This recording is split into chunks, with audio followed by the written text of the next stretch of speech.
dokie. Yeah, doohickeys on, okay. Alright, so Torah portion is Toledot. Toledot means generations. We're going to be looking at Bereshit 25, and then we'll look at 19, I think through 22. Yeah, I think. Something like that, 19 through 22. But we're gonna look at the conception of Jacob and Esau, and we're gonna look at well, let's talk to our Elohim, and we'll just take a look at what we're gonna look at. There you go. I can just give you the Cliff Notes version, and we'll be done, right? Thank you, Father, for this opportunity to study your word. We ask that you'll open our eyes, open our ears, and open our hearts so we can see, hear, and understand what your word says. And we thank you in the name of Yahushua. Amen. All right, so Parsha Toledot. So we've been looking at the life of Abraham, and we've considered certain prophetic ideas within that life. And then we equate those to the future coming forth of Israel. So we're going to look at some of these aspects of the coming forth of the two houses of Israel. Hence we have this name Toledot, which means generations. So everything that we read about, even from the birth of Isaac to the birth of Jacob and Esau, is all relating somehow or another to Israel.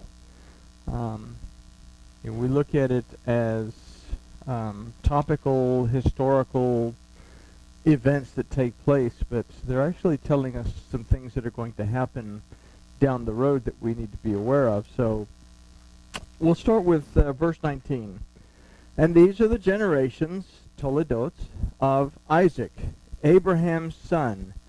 Abraham begot Isaac. So again, here we have this really interesting little verse that tells us basically twice that this is Abraham's son, and it's the generations of Isaac. So historically, all right, we know who's coming out, or we know who this is about. So let's take a little deeper look at these concepts. So we're going to read in Shemot down the road that Yahuwah Elohim calls Israel his son. And we read in the prophets, out of Egypt I've called my son. We all want to equate that to Yahushua because he went to Egypt, and he's talking about Israel. Okay? Now,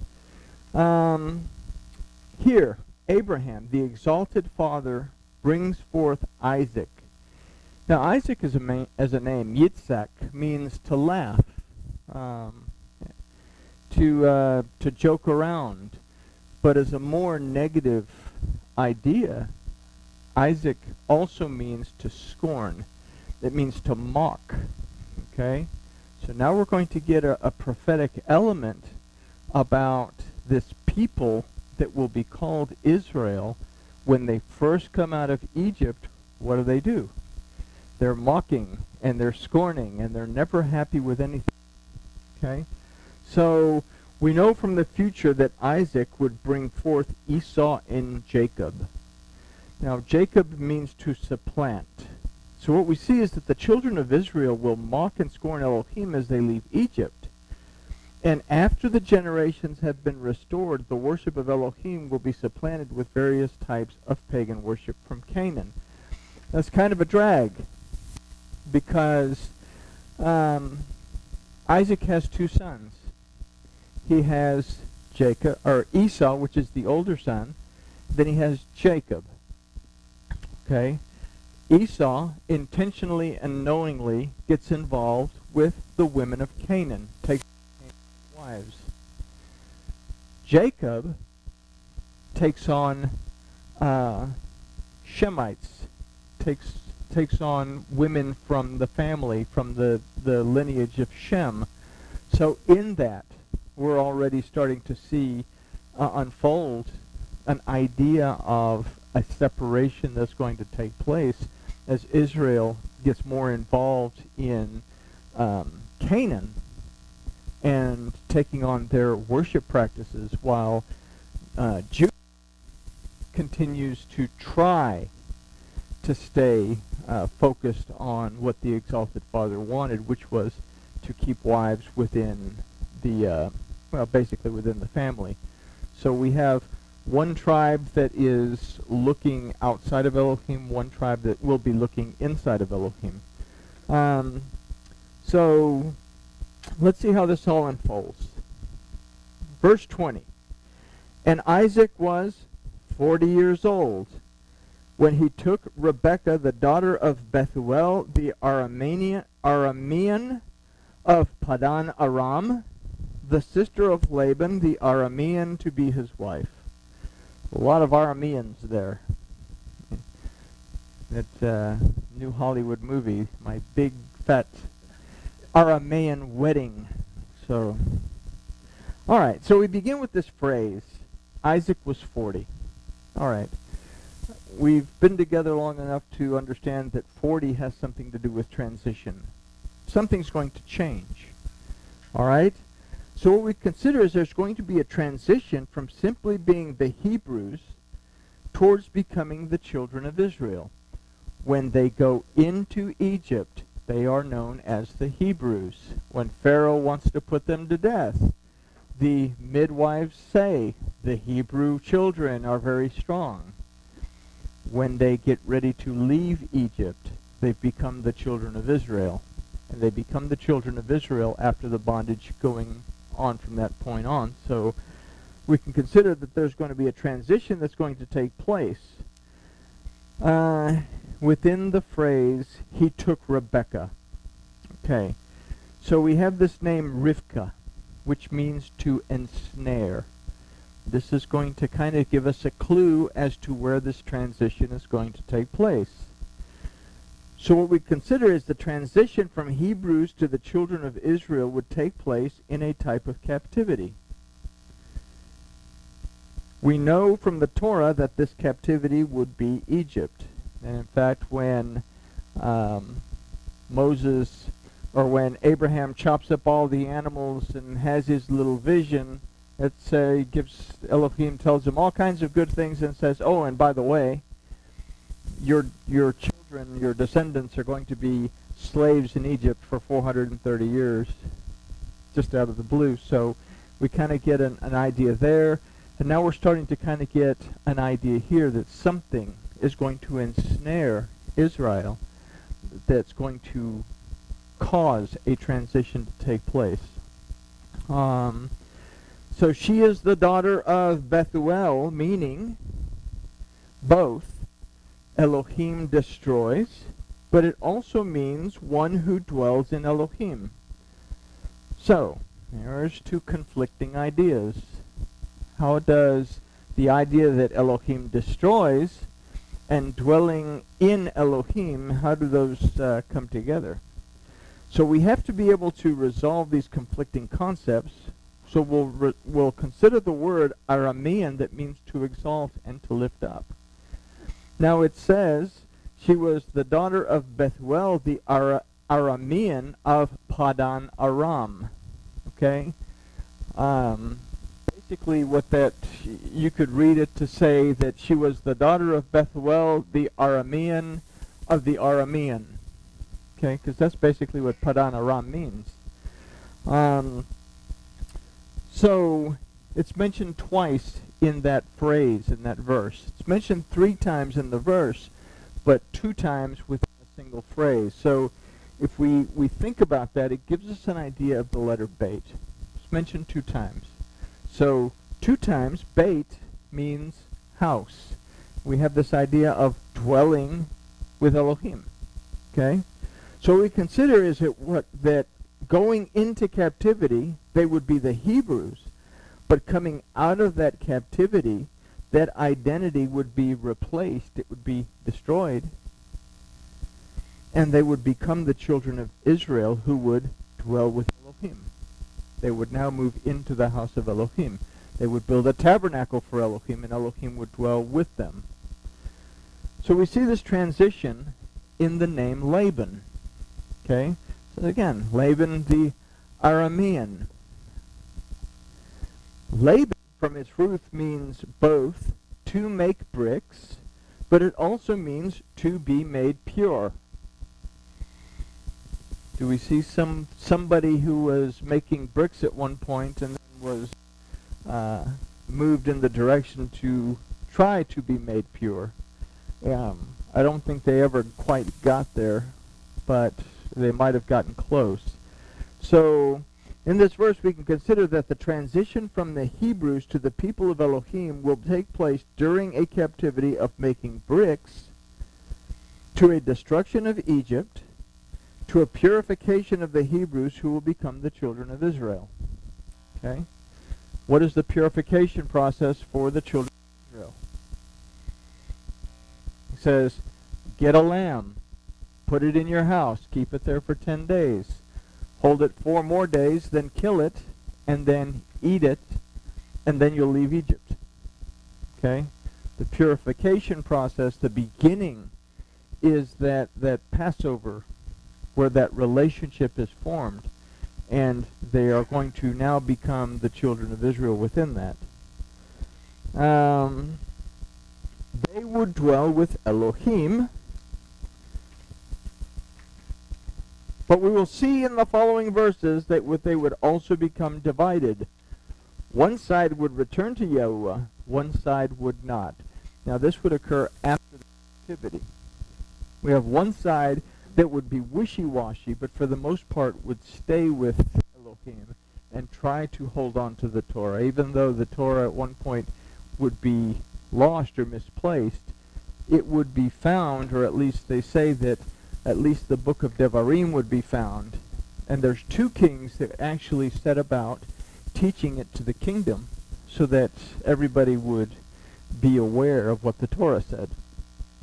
Then we have the other side that would totally and completely fall away and really not make any effort to come back. So we have Yaakov would become divided. One side would return to Yahuwah and one side would not, Israel. So the whole of Israel would be divided.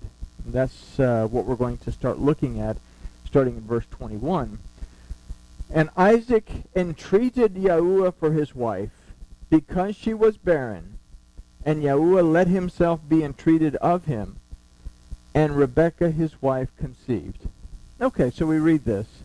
She couldn't have babies. Isaac goes and he prays. Yahuwah listens to Isaac, and all of a sudden Rebekah is pregnant. She can have babies. That's what we read. So let's take a look and see if we find something that's going to happen within these verses. So first of all, we look at the word for and entreated, which is vayater, that also means to plead. But it comes from a root, atar, that means to be abundant. So if we consider the children of Israel, I guess it should say the children of Israel, having left bondage of Egypt, we can consider an idea that in the process of transforming from the Hebrew people to the children of Israel, there was an abundance of disbelief and the mocking of Moses and Yahuwah their Elohim. We read this in those first several verses after they leave, and we read this throughout the wicked generation, all the way until they reach the Jordan, where they're still not believing. There we go. Okay. They mock Elohim. They mock Moses. Why did you bring us out here to the wilderness to die? Did Yahuwah bring us out here to the wilderness to die, to starve us to death, or to make us go thirsty? Complain. And there's a whole lot of this going on. Okay? But at the same time, Elohim is providing an abundance of everything they need along the way. So The result is that their plea before Moses was to return to Egypt where life had been good, even though it had not been. And what is one of the things that we hear coming out of the children of Israel? Oh, we could go back to Egypt where we had cucumbers and melons and onions, and we had pots of meat. They were so abundant, and anytime we wanted.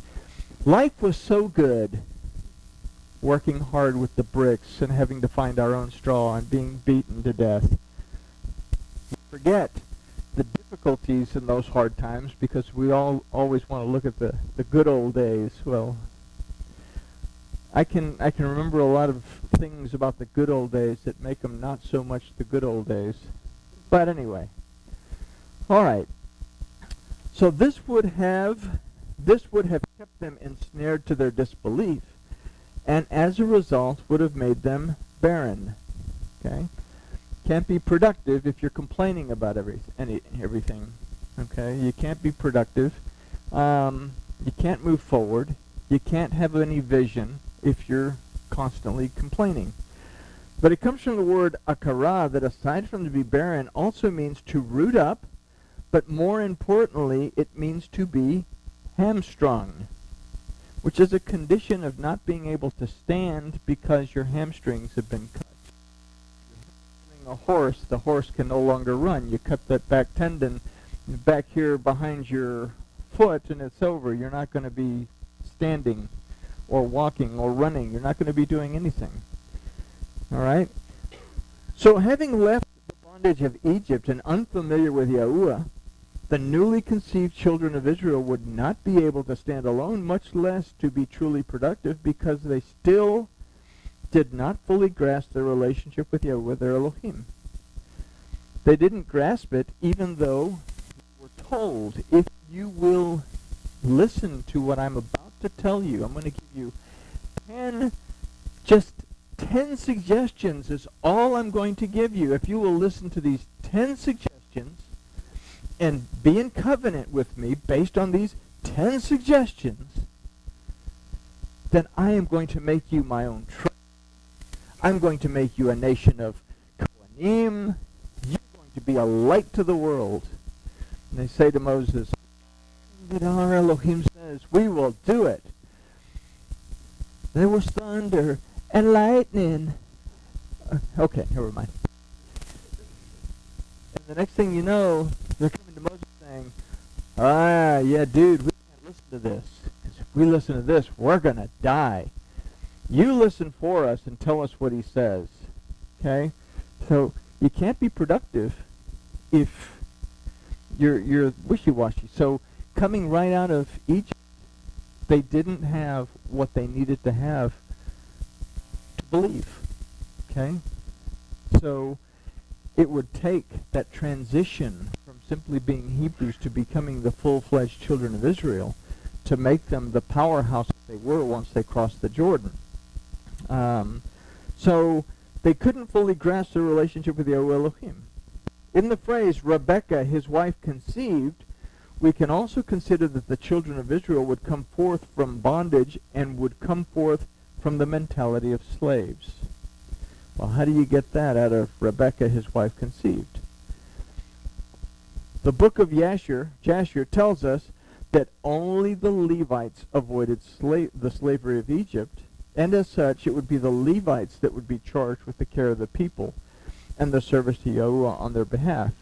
We read in the book of Jasher that Pharaoh and his minions came up with this idea. We want to enslave the Hebrews. The only thing is we have to be crafty about it because they're very smart people. So we are going to get all these building projects going, and we're going to hire them and pay them money, and we're going to put Egyptian workers with them, and they're all going to go out to work together. And then slowly we're going to start to withdraw the Egyptian workers. And then slowly we're going to start to withdraw the pay. And then we will slowly put in taskmasters, people to force them into labor, to where they, just like You put the frog in the water and you turn the heat up. The frog doesn't know it's about to boil. It just hangs out. And this is what happened to the children of Israel. But the Levites were on to Pharaoh, and they said, no, we're not going to go to work. We're going to continue our belief in our Elohim. We're going to continue to worship. We're not going to fall for this trick. So the Levites, according to the book of Jasher, didn't come into this slavery. Bells? I can hear bells. I'm hearing cuckoos and I'm hearing bells. Okay, so the Levites, and this would give us an indication as to why Aaron and Moses could just go into Pharaoh's court and out of Pharaoh's court, and they didn't have to punch out for lunch to go visit Pharaoh. They could just visit because they were not slave status, whereas the rest of the children of Israel were, because they'd fallen for it. So anyway, a little history out of that book. But it'd be the Levites that would be charged with taking care of the people in the service to Yahweh on their behalf.